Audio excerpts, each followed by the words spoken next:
Ground place 2 ఆ 3 ఆ 2 కదా. గ్రౌండ్ ప్లేస్ 2 ఇప్పుడున్న పద్ధతిలో అనుకుంటేనేమో ఇంతే కట్టుకోరు, మీ ఇష్టం, మేము బలవంతం చేయం. కానీ మీకే మంచిది, లిఫ్ట్ పెట్టుకుంటే మంచిది. 3వ ఫ్లోర్ అని లిఫ్ట్ వస్తుంది, 2వ ఫ్లోర్ అని లిఫ్ట్ వస్తుంది, ఈ బాధ కూడా తప్పుతుంది. అట్లా కట్టుకుంటామంటే కట్టుకోండి, మంచి అవకాశం వస్తుంది. అది మీరు నిర్ణయం చేయండి, బస్తీ వాళ్ళు నిర్ణయం చేయండి, మేము ఎవరో నిర్ణయం. కొద్దిసారి మాకు ఇంతే కట్టుకుంటామంటే ఇంతే కట్టుకోండి, మీ ఇష్టం. అది అంతమంది జాగా వెళ్తుంది, కడతాం కూడా. 5 నెలల్లో కంప్లీట్ చేసి మళ్ళీ మనం అందరం దాన్ని చేయాలి. ఈ లోపల మీరు ఏం చేయాలంటే, ఎంత స్పీడ్గా అయితే మనం కంప్లీట్ చేయాలంటున్నామో ఆ పని కావాలంటే మీరు పక్క పని ఎక్కడన్నా చిన్నగా ఇల్లు కిరాయి తీసుకోవాలి. ఇల్లు కట్టేటప్పుడు కూడా పొద్దున్నో మాపున్నో టైం ఉన్నప్పుడు ఖచ్చితంగా మీరే చూడాలి, వచ్చి మెటీరియల్ ఏం వాడుతున్నారు, మంచిగా కడుతుందా కడతలేరా, గోల్మాల్ అవుతుందా. మన ఇల్లు కాబట్టి మనమే వచ్చి కొంచెం చూసుకొని పాబంది కట్టించుకోవాలి.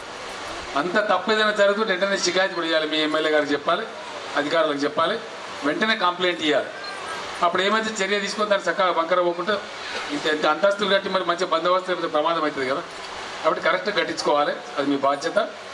అట్లా మీరు వెంటనే ఖాళీ చేసి ఇచ్చినట్టయితే దాన్ని డిమాండ్ చేయడం, పనులు కూడా వెంటనే మొదలు పెట్టడం. 3-4 రోజులనే వచ్చి నేను ఫౌండేషన్ వేస్తాను. చెప్పిన ప్రకారం 5 నెలల లోపల కట్టిపించి నేనే వచ్చి బ్రహ్మాండంగా మీకు గృహప్రవేశం కూడా చేయిస్తాను. మీకు ఇంటింటికి నల్లా కనెక్షన్ కూడా ఇప్పిస్తాం. దాంట్లో అవన్నీ సదుపాయాలు కూడా ఏర్పడతాయి. మిమ్మల్ని ఇళ్లలో తోలడానికి వచ్చినాడు మాత్రం మీరు నాకు మంచి దావత్ ఇవ్వాలి. ఇస్తారా? కలుబొట్టు కూడా తెస్తావా?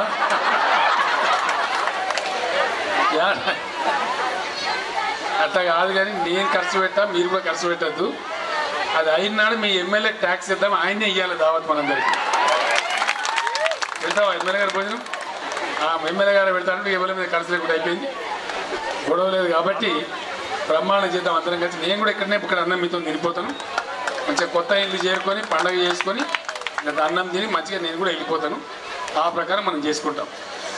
తర్వాత సిటీ బాగు చేస్తున్న కార్యక్రమం మొదలుపెట్టి అస్సలు బాగలేదు, చాలా ఇబ్బంది చెప్తామని నేను చెప్తాను. ఇబ్బందులు చాలా ఉన్నాయి, చెత్తతో పరిసరం ఎక్కువ ఉంది. చెత్త పోతలేదు. నేను చెప్తా తల్లి ఉండమ్మా, చెత్త ఏదైతే ఉందో దాన్ని క్రమ పద్ధతిలో తీసేయాలి, లేకపోతే పెద్ద జబ్బులు వచ్చి గందరగోళమై ఇబ్బంది పడుతున్నాం. ఇప్పటిదాకా నేను ఆ మీటింగ్ నుంచే వచ్చిన, వాస్తవానికి అర్ధగంట ముందు రావాలి, అదే మీటింగ్లో ఉంటే కాబట్టి మాట్లాడడం లేట్ అయి వచ్చాను. మీకు ఇంటికి 2 చెత్త బుట్టలు జిహెచ్ఎంసీ ఇస్తుంది, గవర్నమెంటే ఇస్తుంది, మీరు కొనుక్కునే అక్కర్లేదు. ఇంకో నెల 15 రోజుల లోపల మీ ఇంటింటికి సప్లై అవుతుంది. చెత్త 2 రకాలుగా ఉంటుంది. మనం కూరగాయలు కోసిన తరుగు కానీ, అన్నం తినగా మిగిలినటువంటి అన్నం కానీ, కిచెన్ వేస్ట్ కానీ, అది పచ్చిగా ఉండే చెత్త, తడి చెత్త ఒకటి ఉంటుంది. మనమేమైనా వస్తువులు తెచ్చుకుంటే కొనుక్కొచ్చే ప్లాస్టిక్ సంచులు కానీ, పేపర్ బ్యాగులు కానీ, ఇంకా ఇతరత్ర ఉండే చెత్త, అది వేరే పొడి చెత్త ఉంటుంది. మనం టూత్పేస్ట్ వాడతాం, ఆ ట్యూబ్ అయిపోతుంది, పడేస్తాం, అది ప్లాస్టిక్ దానిలో వేయాలి.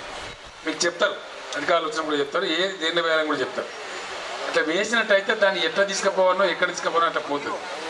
ఇప్పుడు ఏం చేస్తాను, ఇంటింటికి కలెక్ట్ చేస్తాను, బజార్ మీదనే పారవస్తాను, అది కరెక్ట్ కాదు.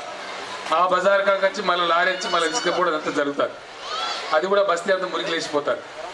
అట్లా కాకుండా ఇప్పుడు మనం ఏం చేస్తామంటే సైకిల్ రిక్షాలు కాకుండా ఆటో రిక్షాలు పెట్టుకుంటాం. హైదరాబాద్ సిటీ మొత్తానికి ఒక 2000-2500 ఆటోలు పెట్టుకుంటాం. ఆటో వాళ్ళు వచ్చి మీకు తీసుకొని పోతారు. మీ బస్తీలో కనుక ఆటో డ్రైవర్లు ఉన్నట్టయితే 4-3 పిల్లలు చూడండి, ఎవరైనా చాలా పేదవాళ్ళు ఆటో డ్రైవ్ చేసుకునే వాళ్ళు, వాళ్ళకు ఫ్రీగా కూడా ఆటోలు కొనిద్దాం. ఆటో ట్రాలీలు కూడా వాళ్ళే నడుపుతారు. బస్తీ పిల్లలు అయితే పరిచయం ఉంటుంది కాబట్టి ఇంటింటికి పోతారు జాగ్రత్తగా.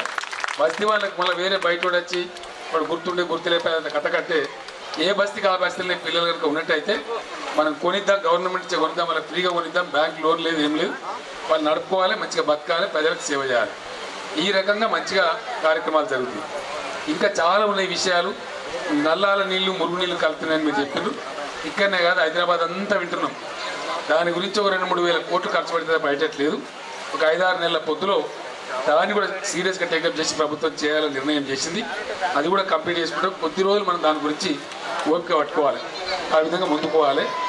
మా అక్క చెల్లెలు ఎవరైతే ఉన్నారో వీళ్ళు బట్టలు దొరుకుని కూర్చున్నారు, సఫాయి కర్మచారి, అవును కదా, అవు కదమ్మా, వీళ్ళు మీరు ఎంతమంది ఉన్నారు నాకు ఆడుకొని మీరు ఎదురెత్తారు మంచి మాట 20,000 మంది ఉన్నారు మీరు మొత్తం మీ 20,000 మందికి శాలరీ తక్కువ ఉంది ఈ సమావేశం అయిన తర్వాత అధికారులతో మాట్లాడి 100% మీ జీతాలు పెంచిపిస్తాం మీరు ఇబ్బంది పడకండి సంతోషంగా ఉండండి ఒకటి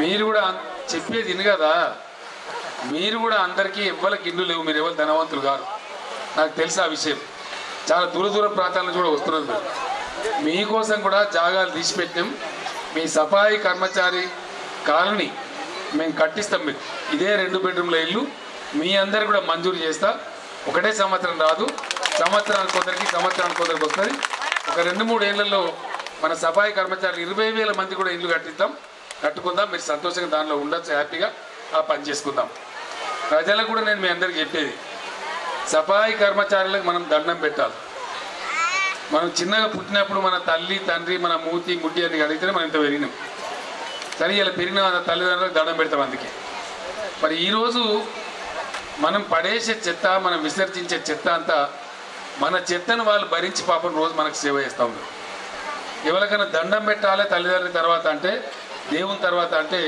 మనం శాల్యూట్ చేయాల్సింది మన సఫాయి అక్కజలకు సఫాయి అన్నదమ్ములకు వాళ్ళు చేసే సేవ మామూలు సేవ కాదు ఎంత ఓపిక ఉండాలా మనం పడేసే చెత్త మురుగు వాసన ఉంటుంది కంపు వాసన ఉంటుంది వాళ్ళకి అప్పుడప్పుడు జబ్బులు వస్తుంటాయి అయినా కూడా మన చెత్తను భరించి వాళ్ళు మనకు సేవ చేస్తారు ఆనాడు చిన్నప్పుడు వాళ్ళ తల్లిదండ్రి ఇలా వీళ్ళు తల్లిదండ్రి మనకు కాబట్టి వాళ్ళందరికీ బాగా సపోర్ట్ కూడా వాళ్ళు చెప్పాలి మీరందరూ ఎప్పుడు ముందుకు వచ్చిన వాళ్ళ చిన్నోళ్ళని చూసి కసురుకోనో ఇసురుకోనో చేయొద్దు వాళ్ళని గౌరవంగా చూసుకోవాలి వాళ్ళు చేసేది వాళ్ళ సొంత పని కాదు మన పని చేస్తాను కాబట్టి వాళ్ళు మంచిగా చూసుకోవాలి ఎప్పుడైనా అలసిపోయి ఉంటే అమ్మ ఒక కప్పు ఛాయ్ తాగుతామని తాగిపోయాలి మంచినీళ్ళు కావాలని అమ్మని ఇవ్వాలి అట్లా గౌరవంగా చూసుకోవాలి కాబట్టి ఆ మర్యాద సొసైటీలో ఎంత ఉంటే అంత మంచిది మనకు విలువ నైతిక విలువ ఎంత ఉంటుందో మంచిది ఆ ప్రకారం మీరు మొత్తం ఫైనల్ చేసుకొని ఇక్కడ మీ ఎమ్మెల్యే గారికి చెప్పండి అధికారులకు చెప్పండి 2-3 రోజులలో నాకు మెసేజ్ వస్తే 2-3 రోజులనే వచ్చి నేను మీకు కొబ్బరికాయ కొట్టి ఫౌండేషన్ వేసి పనులు స్టార్ట్ చేద్దాం